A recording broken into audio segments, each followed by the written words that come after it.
Bismillahirrahmanirrahim. Ya ayyuhalladzina amanu kutiba alaikumus syamu kama kutiba alal ladzina min qablikum la'allakum tattaqun. Al-ayat. Sadaqallahul azim wa sadaqal habibul karim. Yang kami hormati pada kesempatan kali ini adalah Ketua Rombongan Kloter Senam Gajah Eva. Yang kami hormati pada kesempatan kali ini pengatur waktu yang selalu ceria, semangat, cool and fresh, sahabat kami, menjadi rujukan kami semua, Bu Haji Antin. Subhanallah yang begitu luar biasa. Yang kami hormati kasubuhan kami, alhamdulillah. Rutinin, subhanallah, tenur Sarang Titik, subhanallah, yang hari ini menjadikan supporter yang luar biasa. Dengan syukur Allah, pada hari ini kita bertepatan dengan tanggal 29 Syakban 1442 Hijriah, yang bertepatan pula hari ini pada tanggal 12 April 2021. Akhinafilah, yang hari ini juga kita bersatu dalam satu naungan beberapa sektor atau unit kerja. Kita hadir ini luar biasanya. Sadayana teh jajaran kami Tipai teh Faizah, subhanallah ya, kita tunggu Bu Haji Tati mudah-mudahan bisa hadir, dan seluruh jajaran dan terima kasih yang ada di Kementerian Agama Kota Surabaya. Akhirnya saya pada kesempatan kali ini tidak akan memberikan tausiah ataupun nasihat. Kita akan sama-sama sharing saja. Kalaupun nanti ada berupa tutur kata yang saya sampaikan, intinya saya sedang menasihati diri saya pribadi, mempersiapkan diri menjadi lebih baik dari hari yang kemarin. Karena harapan kita di hadapan Allah, mudah-mudahan hari ini adalah hari yang lebih baik dari kemarin, dan esok hari mudah-mudahan Allah takdirkan lebih baik daripada hari ini. Amin. Amin ya Rabbal. Salawat serta salam semoga Allah limpahkan junjungan kita yang menjadikan rujukan seluruh alam, yakni Habibana wa Nabiyana Muhammad sallallahu alaihi wasallam. Hadirin ibu yang dirahmati Allah Subhanahu wa taala, sahabat-sahabatku yang dicintai Allah Subhanahu wa taala. Kita akan munalkan atau akan himpitkan atau kita akan paradekan saja tentang ayat yang tadi dibacakan di dalam muqaddimah. Ini menjadikan satu keberkahan bagi rumah ponyo asa nembe abi Ustadzah mana witeh nunutan ari Ustadzah bos dari Osman abdi mah pada belum ya ku abdi di partai jadi wa di ponyo curiga bisa di ponyo sehingga atas semuanya kamarinya mana di rumah makan Cibiuk. Tapi kade hati kita jangan sampai bau mudah-mudahan itu ya. Oke, next time. Ini berkah ketika kita hari ini duduk di tempat ini diberikan oleh manajemen rumah makan Cibiuk, dibacakan Al-Quran, diawali dengan mukadimah basmalah, kemudian dilanjutkan dengan Al-Fatihah dan diteruskan dengan bacaan Al-Quran. Itu luar biasa. Ini membawa keberkahan tersendiri buat manajemen rumah makan Cibiuk. Amin. Amin. Allah ya Rabbal alamin. Yang keduanya yang punya rumah sakitnya juga. Ya, subhanallah. Ini menjadikan motivasi bagi kita anak cucu yang punya niat, yang punya itikat ingin menghantarkan putra-putri kita menjadi rumah. Itu adalah tempat bersinggahnya orang-orang anak-anak hafiz dan hafizah. Amin. Amin ya Allah ya Rabbal alamin. Berkaitan tentang surah Al-Baqarah 183. Ya ayyuhalladzina amanu, ada amanu di akhir ayat. La'allakum tattaqun, ada dua stressing. Satu adalah amanu, yang terakhir stressingnya adalah tattaqun. What is the meaning amanu? What is the meaning tattaqun? Ketika amanu ada sebuah revolusi mental dalam hati kita untuk beritikat meyakinkan terhadap sesuatu, yakni keesaan Allah dan seluruh perintah dan seluruh larangan yang dilarang. Ketika berbahasa tentang tattaqun, apa itu tattaqun? Waqaf, kemudian kawiyu wiqayatan. Artinya apa? Memelihara.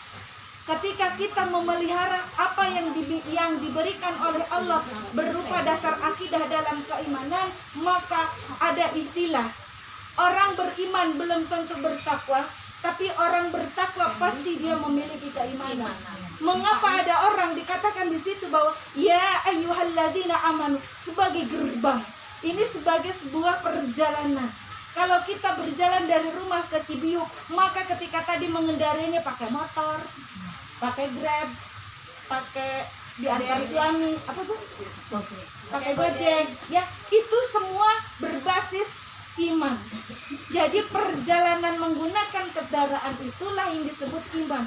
Adapun sampai kepada rumah makan Cibiuk ini menjadi target, karena kita dari rumah itu menuju ke rumah makan Cibiuk sebuah target. Itulah yang kalau kita memudahkan pemahaman antara bedanya iman dengan takwa. Iman dan takwa seperti dua sisi mata uang. Dia satu kesatuan, tak bisa dipisahkan, tetapi dia dibedakan. Silahkan dalam mata uang logam maupun uang kertas. Ini sok arareus area uang kayaknya ngomong ada pada mungkahan. Subhanallah ya. Jadi iman dan takwa di dalam surah Al-Quran yang barusan kita bacakan bersama adalah dua sisi konten yang Allah berikan. Pedoman yang Allah berikan kepada kita memang sama tetapi tak bisa disamakan, memang beda tapi tak bisa dibedakan, dalam artian serupa tapi tak sama. Sahur Ibu kasih pengawas madrasahnya, subhanallah. Kembali, ketika berkata tentang iman maka itu adalah kendaraannya, kemudian takwa adalah tujuannya. Lamun cicahum badeka kemenang berarti cicahum start awal iman, melalui proses perjalanan sampailah ke kemenang, maka kemenang adalah takwanya. Makanya tadi mau mungkin jalma ujuk-ujuk ke kemenang telempang heula. Mau mungkin orang berjalan dari Cicadas sampai ke Cibut tanpa ada proses perjalanan. Makanya perjalanannya mulai dari bulan Rajab. Ya, kemudian subhanalladzi asra. Mulai perjalanan Ramadan itu warning up-nya mulai bulan Rajab. Makanya betul lamun Rajab teh Rajabun litathiril badani wa sya'banun litathiril qalbi wa ramadhanun litathiril ruh. Hari ini kita berada di bulan Sya'ban. Keimanan dan ketakwaan kita akan dipertaruhkan pada bulan Ramadan. Kalau nggak esok ya lusa kita melaksanakan ibadah puasa Ramadan. Ibu yang dirahmati Allah Subhanahu wa taala. Ketika Rasulullah SAW melaksanakan satu khutbah dalam peristiwa pada bulan Sya'ban, 1 bulan sebelum dilaksanakannya ibadah puasa Ramadan, maka apa yang terjadi? Ya Rasulullah, ditaros ku sahaku sahabat. Hari tadi pangersa teh nyarioskeun mengaminkan dengan 3 kali amin, amin, amin. Padahal engkau sedang melaksanakan khutbah Jumat. Khutbah Jumat dilaksanakan pada hari Jumat. Kemudian ketika selesai salat Jumat, para sahabat berkumpul cumarios kakang yang Rasul dupi aya naon tadi sarira geuningan mengungkapkan kalimat amin, amin, amin. Saur Rasulullah bahwa tadi saya ketika proses khutbah berlangsung, malaikat Jibril menghadap. Malaikat Jibril membisikkan kepada kedua telingaku. Apa yang dibisikkan oleh malaikat Jibril? Yang pertama, aminkan doaku ya Muhammad. Aminkan doaku ya Muhammad, saur malaikat Jibril.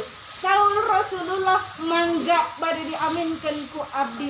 Naon atuh nu bade diunjukkeun, manaon atuh nu bade didugikeun ka abdi. Abdi bade ngadua saur malaikat Jibril. Naon doana? Ya Allah, jangan engkau terima puasanya umat Nabi Muhammad semuanya jika orang tersebut belum melakukan 3 hal. Yang pertama, seorang anak belum minta maaf pada ayah dan ibunya. Malaikat lo yang berdoa. Malaikat bukan siapa-siapa, bukan Rasul, tapi malaikat yang mengaminkan kekasih Allah, yaitu Rasulullah SAW. Jika hari ini kita sebagai anak belum terucap kata maaf kepada ayah ibu kita, maka tidak akan menerimanya Allah atas aminnya Rasulullah dan atas doanya malaikat Jibril.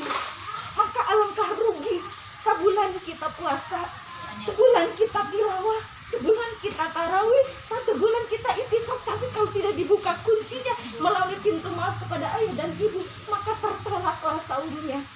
Mudah-mudahan ini menjadikan peringatan buat saya. kedua, jangan kau terima ya Allah puasanya umat Nabi Muhammad jika orang tersebut belum melakukan yang kedua. Yang kedua apa? Seorang istri belum minta maaf kepada suaminya. Yang hari ini belum dapat pasangan, semoga dapat pasangan. Amin. Yang hari ini yang belum punya pasangan, Karena mau mendua itu. Bisa mencari pasangan. yang hari ini suaminya telah dipanggil oleh Allah, lalu ke siapa? Yang hari ini sampai detik ini belum ketemu dengan jodohnya yang nama suami, lalu ke siapa dengan poin yang kedua? Pertanyaannya kan seperti itu. Kalau pertanyaan yang pertama, tidak mungkin orang terlahir ke dunia tanpa ayah dan ibu, kecuali Nabi Isa dan Siti Maryam. Nabi Isa tanpa seorang ayah, Maryam tanpa seorang Suami. Aja ibu bapakku sudah nggak ada. Lalu pertanyaannya, bagaimana jika ayah dan ibu tak ada? Siapakah pengganti dari ayah dan ibu? Pertama adalah Aku paling besar. Suami. ya, carilah nasab yang menjadi hak punya wali terhadap kita. Paman, ua, aki, buyut, anak emang, anak ua, itulah baris dengan garis ayah. Siapakah dengan garis ibu? Bibi, ua, anak bibi, itu semua adalah garis ibu. Jadi kalau sekarang kita sebagai ponakan masih kurang adab kepada bibi, hati-hati sama doanya dengan ibu kita. Kalau hari ini kita maaf, kurang sopan, tidak adab, tidak mendoakan kepada paman kita, hati-hati, paman kita dari ayah itu adalah sama dengan ayah kita. Doa dan ijabahnya menjadikan makbulan buat kita. Maka jangan menganggap baik kepada orang tua tapi tak baik kepada paman. Jangan menganggap diri baik tatkala bagus kepada orang tua tapi tidak adab kepada bibi atau kepada uwa yang dijadikan baris di atas kakak ibu kita atau adik daripada ayah dan ibu kita. Pertanyaannya, apakah kita harus minta maaf kepada orang-orang tersebut? Betul. Maka salah satu kewajiban ketika ahli waris ditinggalkan oleh almarhum dan almarhumah, maka siapa peran pengganti dari ayah dan ibu? Datangilah saudara kandungnya. Itulah dari bahwa kewajiban kita mendatangi saudara kandung dari ayah ibu kita menjadi sebuah perintah wajib. Yang kedua, bagaimana jika saya tidak memiliki pasangan atau saya pasangannya telah diambil kepada Allah pada Ramadan ini? Siapakah yang akan menjadikan wakil daripada ayah, wakil daripada ayah anak-anak dan menjadikan wakil siapakah suaminya? Maka apa yang dilakukan oleh kita? Ziarahi kuburnya dan kita minta ampunkan atas dosa kesalahan suami kita. Itu yang disebut bahwa kita membuka peluang bahwa malaikat akan mengaminkan doa. Jika saya berpuasa maka diterima oleh Allah Subhanahu wa Ta'ala. Ibu, kalau saya tidak menganut paham untuk ziarah kubur tak apa-apa, enggak apa-apa. Karena ada dua. Ada yang menganut bahwa ziarah nyumpingan ka kubur eta menjadi sebuah kesunahan. Ada yang tekudu abimada tidak ada di dalam paham abi bahwa datang ke kuburan tidak mangga. Yang penting esensi doanya sampai. Itu yang kedua. Yang ketiga, ya Allah, jangan kau terima seseorang puasa sebelum masuk kepada bulan Ramadan seorang tersebut belum saling bermaafan, meminta maaf dengan orang-orang di sekitarnya. Harapun tersadayana ya Allah. Di sekitarnya siapa? Kita.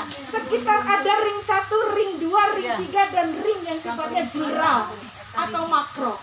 Ring 1 siapa orang lain? Suami kita. Sudah masuk pada klasifikasi yang kedua tadi. Yang kedua anak-anak kita. Karena peluang kita memberikan dosa dan maksiat kepada anak-anak kita begitu banyak. Jangan harap kita sebagai orang tua yang melahirkan anak-anak kita tidak ada peluang dosa kita kepada anak-anak kita. Yang kedua mantu kita, jika yang memiliki mantu atau cucu kita yang memang telah memiliki cucu. Besan kita bisa jadi itu ada besan. Ya. Kemudian apalagi mertua kita masuk kepada level yang pertama. Ya, level pertama di mana? Mengadopsi teori yang pertama bahwa seseorang tidak akan diterima puasanya jika orang tersebut belum meminta maaf kepada kedua orang tuanya. Lalu bagaimana posisi dengan mertua? Yang menjadikan tugas mertua adalah kita sebagai istri. Berikan motivasi kepada suami, ayah, datangilah ayah ibumu untuk minta maaf. Itulah yang disebut bahwa bukan kita yang meminta maaf secara langsung, tapi kita motivasi kepada pasangan kita untuk datang kepada ayah ibunya. Itulah istri yang dirindukan Tidak punya mertua lagi sedihnya. ya, tidak punya mertua. Apa yang dilakukan? Maka tadi doakanlah dan kemudian minta ampun. Ya nggak usah nyari mertua baru. Mertua tak ada, suami pun tak ada. Ya, apa yang ketiga kita tidak mungkin lepas dari orang-orang di sekitar kita. Iya, betul. Sekitar kita siapa? Satu KUA, satu komunitas, Satu gang kelinci. gang kelinci. Nah, yang jadi terutama di Margahayu, ya, satu RT, satu RW, satu Kementerian Agama. Satu grup. Satu grup, ya. Grup kita mungkin di dalam WA ini bisa 60 grup. Disitulah kita harus share untuk bisa meminta maaf. Mengapa? Mengapa sih momen munggahan kalau orang Jawa megengan? Megengan itu Jawa Tengah, Jawa Timur, Semarang, Surabaya, Jogja itu megengan. Megengan itu Bu, sama dengan munggahan. Di Papajar Jawa orang Barat Cianjur. mah munggahan. Kalau di Cianjur papajar. Papajar, ya Papajar. Papajar security.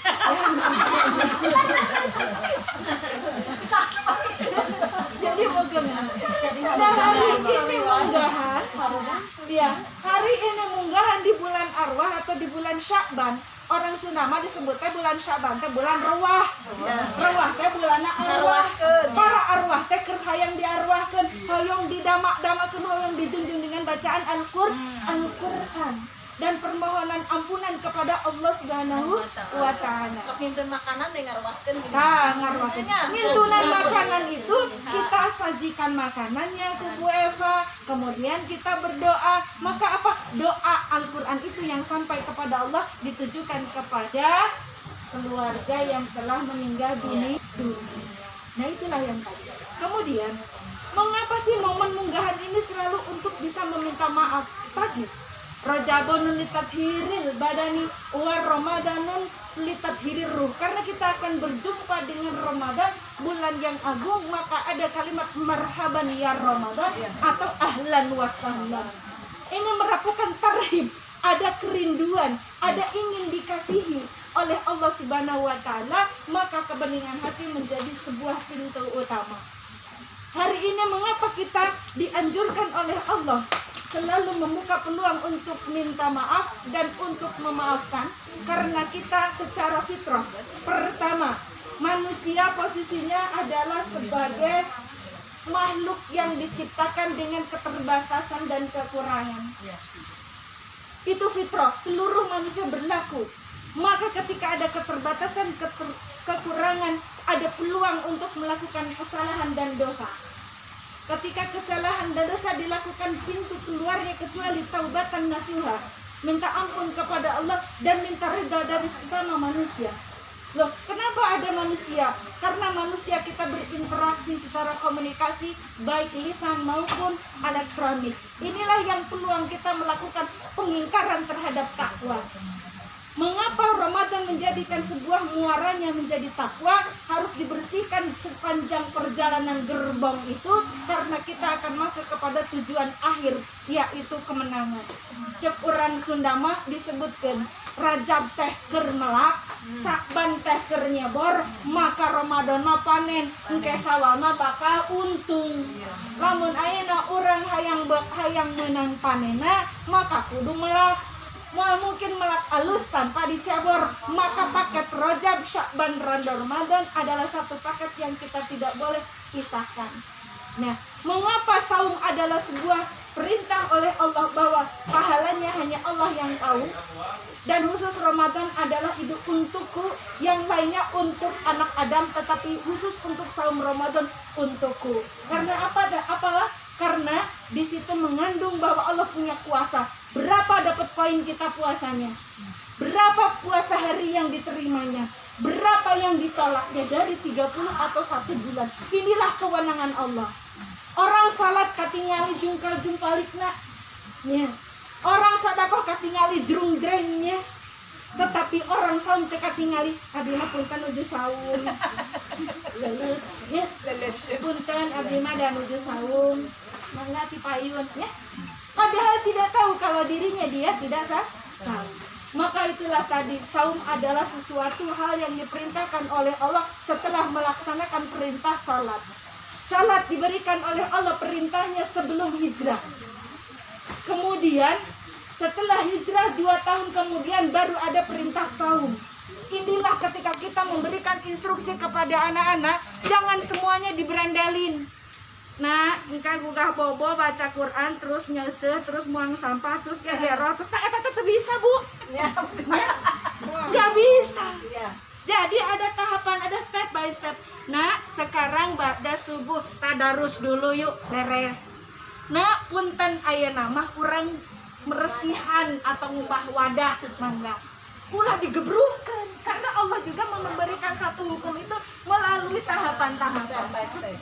Ujuk-ujuk kebayang perintah sholat, langsung perintah zakat.